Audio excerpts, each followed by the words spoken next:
नमस्कार, साम टीव्हीच्या आवाज महाराष्ट्र या कार्यक्रमात आपलं सगळ्यांचं स्वागत आहे। आज आपण आढावा घेणार आहोत यवतमाळ विधानसभा मतदारसंघाच्या। या विधानसभा मतदारसंघामध्ये गेल्या अनेक वर्षांपासून भाजपचा आमदार निवडून येत आहेत। त्यांचं वर्चस्व देखील या ठिकाणी राहिलेलं आहे। मतदारसंघामध्ये नेमके कुठले मुद्दे आहेत, काय काय प्रश्न आहे, आपण अधिक जाणून घेणार आहोत। माझ्यासोबत यवतमाळकर आहे, आपण त्यांच्याकडून जाणून घेणार आहोत। काय सांगाल तुम्ही, गेल्या 5-6 टर्मपासून भाजपचा आमदार या ठिकाणी निवडून येत आहेत, काय काय प्रश्न सुटलेले आणि काय सुटले नाहीत? आमच्या भाजपचा आमदार जेव्हापासून आहे आणि केंद्रामध्ये भाजपची सत्ता आली तेव्हापासून शेतकरी मातीत गेला आहे। शेतकऱ्याच्या आत्महत्या वाढलेल्या आहे। शेतमालाला भाव नाही आहे, कापसाला भाव नाही आहे, सोयाबीनला भाव नाही आहे। कधी तुरीला भाव मिळते तर आपण आयात करतो। आयात निर्यातीचं धोरण हे शेतकऱ्याला मारक आहे। यामुळे शेतकरी हवालदिल झाला आहे, संपला आहे आणि त्याला शेतमालाला भाव नसल्यामुळे शेतकरी आत्महत्या करत आहे। हे प्रश्न अजूनपर्यंत सुटलेले नाही आहे। यांनी वरवरचे प्रश्न सोडवलेले आहे। फक्त हिंदू मुस्लिम करून दोघांमध्ये तेढ निर्माण करायची व आपण आपली पोळी भाजायची, हे धोरण भाजपचं राहिलेलं आहे। त्यामुळे शेतकरी आणि युवक बेकारांचे प्रश्नही नाही सुटलेले आहे। आणि आज फक्त प्रश्न सुटले आहेत तर फक्त नोकरदारांचे प्रश्न सुटले आहेत, सरकारी नोकरदारांचे प्रश्न सुटले आहे, बाकीचे कोणाचे प्रश्न सुटले नाही आहे। व्यापारी संपलेला आहे, GSTमुळे व्यापारी संपलेला आहे, नोटबंदीमुळे व्यापारी संपलेला आहे आणि शेतकरी या शेतमालाचे भाव नसल्यामुळे संपलेला आहे। नक्कीच अनेक आरोप केले जाते नागरिकांकडून। यवतमाळ हे शहर जिल्ह्याचं ठिकाण आहे आणि या ठिकाणावरून सगळ्या जिल्ह्याचं कामकाज पाहिलं जाते। या ठिकाणी सगळेच कार्यालय आहेत आणि या ठिकाणी भाजपचं वर्चस्व राहिलेलं आहे। नेमकं काय वाटते तुम्हाला, यवतमाळ विधानसभा मतदारसंघातले कुठल्या विकास कामं व्हायला पाहिजे होती आणि कुठली झाली नाहीत? बघा, यावेळेस तर इथे फेरबदल होणार हे निश्चितच आहे। कारण भाजपचे आमदार असताना पण इथे अमृत योजना अजून पूर्णतः झालेली नाही आणि इथे गुन्हेगारीचं प्रमाण एवढं वाढलं की यवतमाळ हा कुप्रसिद्ध जिल्हा म्हणून महाराष्ट्रात फेमस झालेला आहे। प्रसिद्ध समाजसेवक तथा कोरोना योद्धा भाई अमान हे उद्धव बाळासाहेब ठाकरे पक्षाकडून जर उमेदवारी यांना मिळाली तर हे निवडणूक लढण्यास इच्छुक आहे आणि हे यांच्याकडे गरिबाचा मसिहा म्हणून पाहिला जातो आणि ते निश्चितच निवडून येतील, यात आम्हाला काहीच शंका नाही। नक्कीच महाविकास आघाडी आणि महायुती सध्या अशी समीकरण आहे। 2-2.5 वर्षामध्ये राज्यातनी बरंच काही राजकीय घडामोडी घडलेल्या आहे, फुलाखालून बरंच पाणी वाहून गेलेलं आहे। त्यामुळे महाविकास आघाडीकडून योग्य उमेदवार जर दिल्या गेलं तर यावेळी भाजपचे आमदारचा पराभव होऊ शकते का? पहिली गोष्ट, आमदार कोण निवडून येतो याचा प्रश्नच नाही आहे, परंतु गेल्या 5-25 निवडणुकीत जेवढे आमदार निवडून आले त्यांनी कधी बेसिक प्रश्नाकडे पाहिलंच नाही। यवतमाळ जिल्ह्याची माती शेतीसाठी सगळ्यात जास्त कठीण आहे। ह्या मातीकडे कधी पाहिलं नाही, या मातीतनं कधी निचरा करायचा प्रयत्न केला नाही। शेतकरी आत्महत्या ज्या वाढतात आहेत ते अमुक पक्षाचं सरकार आहे, तमुक पक्षाचं सरकार आहे म्हणून नाही, तर डॉक्टर पंजाबराव कृषी विद्यापीठाने कधीही आजपर्यंत माती विज्ञानाच्या दृष्टीने काम केलेलं नाही। आणि आता जे हे युग घातलेलं लोअर पैनगंगा धरण आहे, या लोअर पैनगंगा धरणाचं पाणी ज्या दिवशी ज्या शेतकऱ्यांच्या शेतावरती येतील ते परत आत्महत्या करायला लागतील, कारण त्याच्या जमिनीचं आरोग्य खराब होणार आहे। आणि आमच्या इकडचं बाबुळगावमधलं जे बेमळा धरण झालेलं आहे त्याचं पाणी जिथे जिथे गेलं आहे तिथे आता 75 हॉर्सपॉवरच्या ट्रॅक्टरने नांगरण करावी लागून राहिली। मुळात शेतीसाठी सिंचनाचं पाणी आणि माती याची सुसंगती भारतात कधीच पाहायला गेली नाही 75 वर्षात। मुळात भारताने स्वातंत्र्य फक्त अवैज्ञानिक शेती करण्यासाठी मिळवलेलं आहे। त्याच्यामुळे तुम्ही येते भाजपचा येते का भाजपचा येते हा प्रश्न तिथे अप्रस्तुत आहे। नक्कीच महाराष्ट्रामध्ये खऱ्या अर्थानं हरित क्रांती घडवण्याचं काम जिल्ह्याचे सुपुत्र तथा राज्याचे माजी मुख्यमंत्री वसंतराव नाईक यांनी केलेलं आहे। मित्र, खरं सांग, युवक म्हणून या जिल्ह्यामध्ये युवकांचे प्रश्न सुटलेले आहे का? युवकांच्या हाताला काम मिळालं आहे का? मी इथल्या आमदार खासदार कोणी येऊ, गेल्या 30 वर्षापासून यवतमाळ हा जिल्ह्याचं ठिकाण असतानासुद्धा इथे एक साधी MIDC तुम्ही करू नाही शकले। ह्या गोष्टीची मला लाज वाटते की तुमच्यासारखे आमदार कसे असेल। फक्त इथे आज यवतमाळ जिल्हा गुन्हेगारीचा जिल्हा म्हणून ओळखला जातो, त्याचं एकमेव कारण की आमच्या तरुणाला हाताला काम नाही आहे। इथे कुठली MIDC नाही, कुठल्याही प्रकारचा IT पार्क नाही आहे, कुठल्याही प्रकारचा रोजगार इथं नाही आहे। त्यामुळेच आमचा तरुण इथे काम हातात घेण्याऐवजी शस्त्र हातात घेत आहे। याचं संपूर्ण जबाबदार हे सरकार कोणतीही येऊ, प्रश्न तोच राहते. आमच्या तरुणाचा कुठलाही प्रश्न सोडवला जात नाही, कुठलेही इथे एखादा मोठा फॅक्टरी केले जात नाही. दवाखान्याचा जर इश्यू घेतला तर दवाखान्यामध्ये साध्या साध्या गोष्टीसाठी तिथे जीव चालला, म्हणजे पॅरासिटामॉल असो की साध्या ब्लड टेस्ट असो, तिथे कुठल्याही प्रकारचं औषधीचं सुद्धा येत नाही. इथं यवतमाळचा पालकमंत्री आहे, पण इथे कुठलंही पालक तत्त्व त्यानं स्वीकारलं नाही आहे. इथे बोरासारखे रोज लोक मरत आहे, याची लाज वाटू द्या. नक्कीच कधी काळी यवतमाळ शहर हा शांत जिल्हा म्हणून ओळखला जात होतो. काय सांगाल साहेब तुम्ही, ज्या पद्धतीनं यवतमाळ शहरातनी रोज कुठे ना कुठे खुनाच्या घटना घडल्या जात आहे, कसं बघताय तुम्ही याकडे? यवतमाळ शहरामध्ये जर आपण बघितलं तर खुनाच्या आणि गुन्हेगारीच्या अनेक घटना आहेत. 2017ला तत्कालीन विरोधी पक्षनेते राधाकृष्ण विखे पाटलांनी विधिमंडळामध्ये हा प्रश्न उपस्थित केलेला होता आणि स्थानिक आमदारावर त्यांनी बोट दाखवलं होतं की इथल्या गुंडांच्या टोळीचे म्होरके कोण आहेत म्हणून. यवतमाळमध्ये भूमाफिया, गुंडांच्या मोठ्या मोठ्या टोळ्या या सर्व गेल्या 5-10 वर्षापासून कार्यरत आहे आणि दुर्दैवाने त्याला राजाश्रय मिळालेला आहे आणि हा राजाश्रय स्थानिक आमदार, स्थानिक सत्ताधाऱ्यांकडून मिळालेला आहे, हे उघड आहे. एवढंच नव्हे तर यवतमाळमध्ये घटना समितीचे सदस्य असलेल्या काझी करीमुद्दीन साहेबांची जमीनसुद्धा हडपण्याचं कारस्थान या ठिकाणी केलं गेलं होतं. त्याचबरोबर यवतमाळचे विदर्भवीर भाऊ जामुनराव धोटे यांच्यासुद्धा प्लॉटच्या संदर्भामध्ये मोठ्या प्रमाणामध्ये गोंधळ झाला होता. ते प्रकरण न्यायप्रविष्ट आहे. एवढी हिंमत इथल्या गुन्हेगारांची झालेली आहे की स्थानिक गोरगरिबांना तर गुन्हेगारांपासून कोणी वाचवणारा वालीच नाही आहे. गांजाचा मोठ्या प्रमाणामध्ये यवतमाळमध्ये प्रसार होतो आहे. MD ड्रग्ससारखा आम्ही आता न्यायालयीन क्षेत्रामध्ये काम करताना जेव्हा आम्ही बघतो तर आम्हाला लाज वाटते की यवतमाळ शहरामध्ये एवढ्या मोठ्या प्रमाणामध्ये गुन्हेगारीकरण होत असताना यवतमाळ शहराचे लोकप्रतिनिधी, यवतमाळ विधानसभेचे लोकप्रतिनिधी, इथले पालकमंत्री हे का झोपा काढत आहेत का? यांनी या प्रश्नाकडे गांभीर्याने लक्ष देण्याची गरज आहे. परंतु दुर्दैवाने विधिमंडळामध्ये विरोधी पक्षनेता जेव्हा अशा प्रकारचे प्रश्न उपस्थित करतो त्या प्रश्नाचे आजपर्यंत उत्तर नागरिकांना मिळालेले नाही. हे यवतमाळचं दुर्दैव आहे. नक्कीच आजपर्यंत नागरिकांना विरोधी पक्षाचं उपस्थित केलेलं प्रश्नाचं उत्तर मिळालेलं नाही.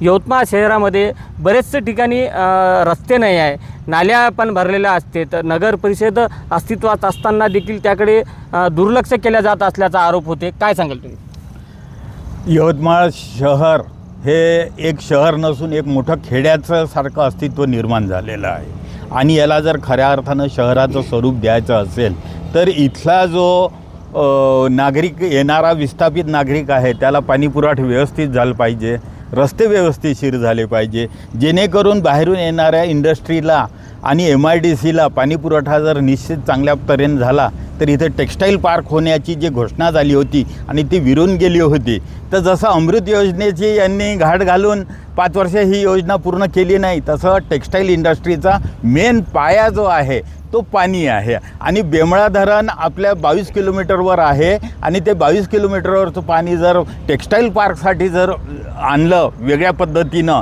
आणि टेक्स्टाईलची जर उभारणी केली तर इथं कच्चं मटेरियल जे कॉटन आहे हे तर उपलब्ध आहेच, परंतु तो इथे स्वस्त लेबरसुद्धा उपलब्ध आहे. या स्वस्त लेबरचा फायदा घेण्यासाठी इंडस्ट्री यायला तयार आहे, परंतु मेन जो घटक आहे टेक्स्टाईल इंडस्ट्रीचा प्रोसेसिंगमधला मेन घटक असतो पाणी आणि नेमकं त्या पाण्याचा विषय इथं अडकून आहे. आमदारांनी अमृत योजनाही पूर्ण सफल केली नाही, परंतु येणाऱ्या आमदारानं किमान टेक्स्टाईल पार्कच्या दृष्टीनं येणारा आमदार म्हणजे कुठल्या पक्षाचा? येणारा आमदार सगळ्यात जास्त चान्स आहे महाविकास आघाडीचा. नक्कीच महाविकास आघाडीचा आमदार या ठिकाणी येणाऱ्या विधानसभेत येऊ शकतो असा देखील त्यांनी विश्वास व्यक्त केलेला आहे. काय सांगताय तुम्ही की इथं भाजपचं अस्तित्व वर्चस्व राहिलेलं आहे या मतदारसंघावर, कसं बघताय? आता मला तरी वाटते ह्या मतदारसंघावर भाजपचं वर्चस्व राहिलेलं आहे, कारण भाजपच्या कारकिर्दीत 10 वर्षापासून भाजपचे आमदार आहे, त्यांच्या कारकिर्दीत इथं गुन्हेगारी वाढलेली आहे आणि तरुणांना काम नाही. एखाद्या आपल्या इथून उद्योग वापस चालले आपल्या MIDCतून, रस्त्याची चाळण झाली आहे, रोज लोकांना स्पॉन्डिलिसिससारखे आजार होत आहे.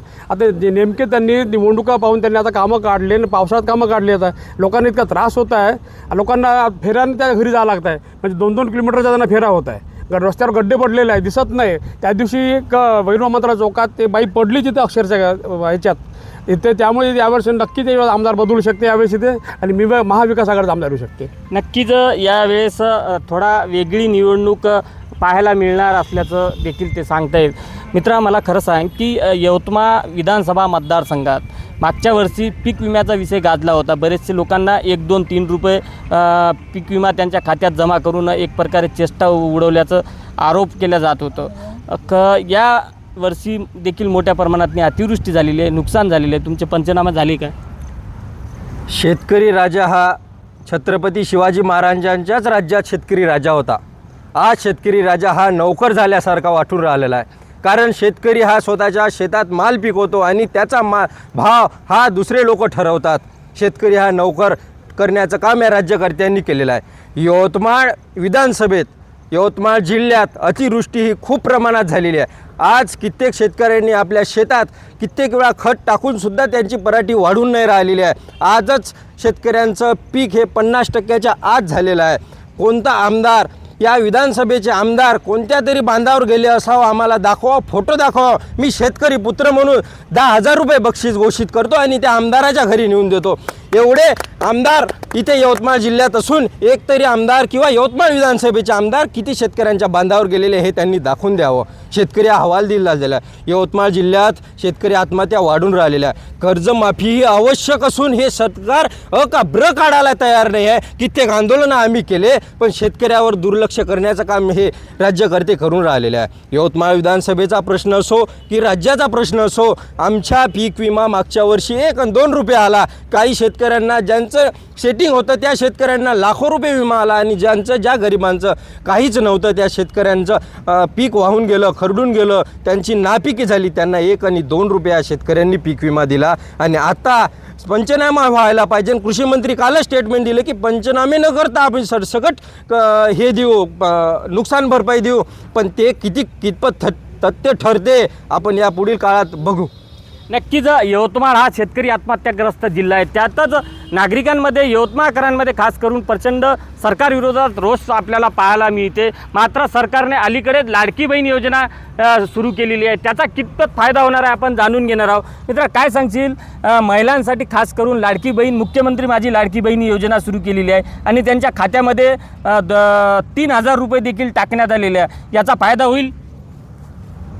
हे सर्वात चुकीची गोष्ट आहे की या 3,000 रुपयाचा फायदा होईल.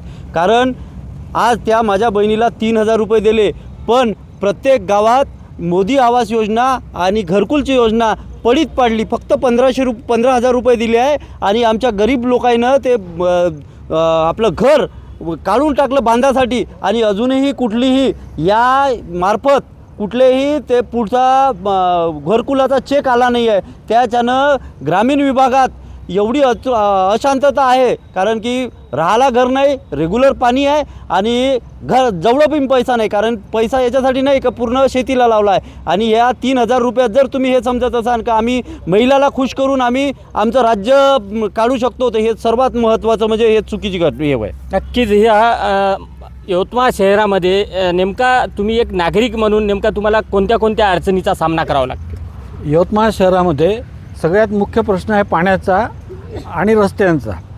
पाण्याचा जो प्रश्न आहे आणि त्यांनी बेंबळेपासून जे पाणी आणायचा जो अमृत योजना राबवली होती, त्या अमृत योजनेमध्ये आमदार खासदारांना दोष देण्यापेक्षा आपल्या इथे एक निकष असतो की पर कॅपिटा म्हणजे लोकसंख्येच्या प्रमाणात तो पैसा खर्च केला जातो.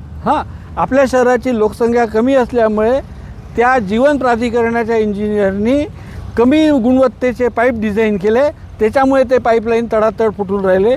ह्यासाठी अत्यंत स्पष्ट शब्दात सांगतो की आमदार, खासदार, शेतकरी आत्महत्या या सगळ्या उठसूट लोकप्रतिनिधींना दोषी धरू नये.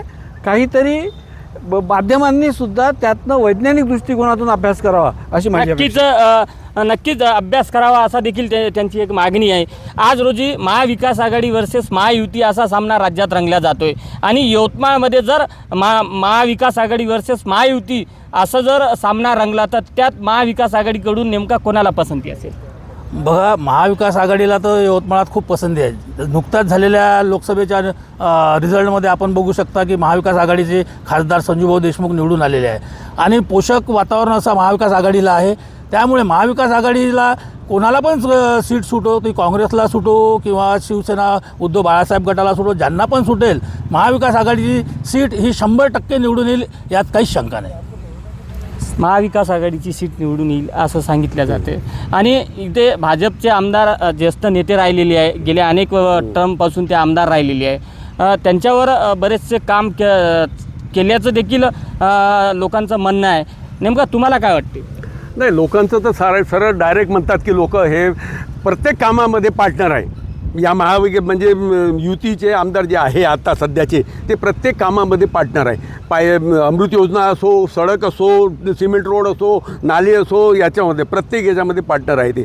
म्हणून त्यांच्याबद्दल फार म्हणजे लोकांमध्ये फार नाराजी आहे. आणि माझं असं म्हणणं आहे की मागच्या वेळेस जो लढला होता महाविकास आघाडीकडून किंवा काँग्रेसकडून, आणि या काँग्रेसकडून परंपरागत सीट आहे ही काँग्रेसला दिलेली, ही काँग्रेसच्या त्याच्यामध्ये बाळासाहेब मांगुळकरची मागणी आहे.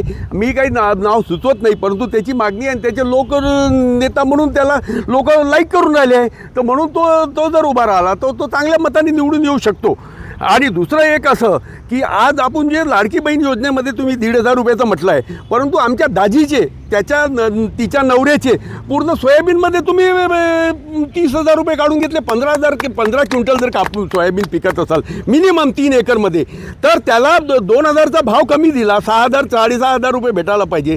परंतु तुम्ही तेल आयात केलं, आपल्याला 1,30,00,000 टन तेल इम्पोर्ट लागतं आणि आपण 1,90,00,000 ते 2 कोटी टन तेल आयात केलं. 2 कोटी टन तेल आयात केलं. त्याच्यामुळे 70 लाख टन तेल जास्त झाल्यामुळे भाव पडले आणि त्याच्यामुळे शेतकऱ्याचं 2,000 रुपये क्विंटलवर नुकसान झालेलं आहे. हे पहिले बंद झालं पाहिजे, आयात धोरण बंद झालं पाहिजे आणि ढेपीची निर्यात झाली पाहिजे, सोयाबीनची ढेप निर्यात झाली पाहिजे. आपल्या याच्यामध्ये कोंबड्यासाठी आपण आयात करतो, कोंबडीवाल्यासाठी होऊ द्या ना अंड महाग. 7 रुपयाचं अंड 10 रुपयात जाईल ना, चालेल ना, घेईल ना कोण लोक खाणारीचं. आयात धोरण बंद केलं पाहिजे असं यवतमाळकरांची मागणी आहे. मात्र यवतमाळमधले जे काही स्थानिकचे मुद्दे आहे, मग तो पाणीपुरवठा योजना असेल, टेक्स्टाईलचा विषय असेल, यवतमाळ जिल्हा हा शेतकरी आत्महत्याग्रस्त जिल्हा हा जर कलंक पुसून काढायचा असेल तर इथल्या लोकप्रतिनिधींनी इच्छाशक्ती दाखवण्याची खरी गरज आहे. त्यामुळे लोकप्रतिनिधींनी येणाऱ्या काळात आपली इच्छाशक्तीच्या जोरावर ज्या काही पद्धतीनं यवतमाळ शहरासह जिल्ह्याचा विकास करण्याकडे लक्ष देतील का, हा खरा प्रश्न या निमित्ताने उपस्थित होतोय. संजय राठोड, साम टीव्ही न्यूज, यवतमाळ. देश विदेशातील प्रत्येक घडामोडींचे लाईव्ह अपडेट मिळवण्यासाठी आता साम टीव्हीच्या सर्व सोशल मीडिया प्लॅटफॉर्मला लाईक, फॉलो आणि सबस्क्राईब करा. तसंच सर्व नोटिफिकेशनसाठी बेल आयकॉन प्रेस करायला विसरू नका.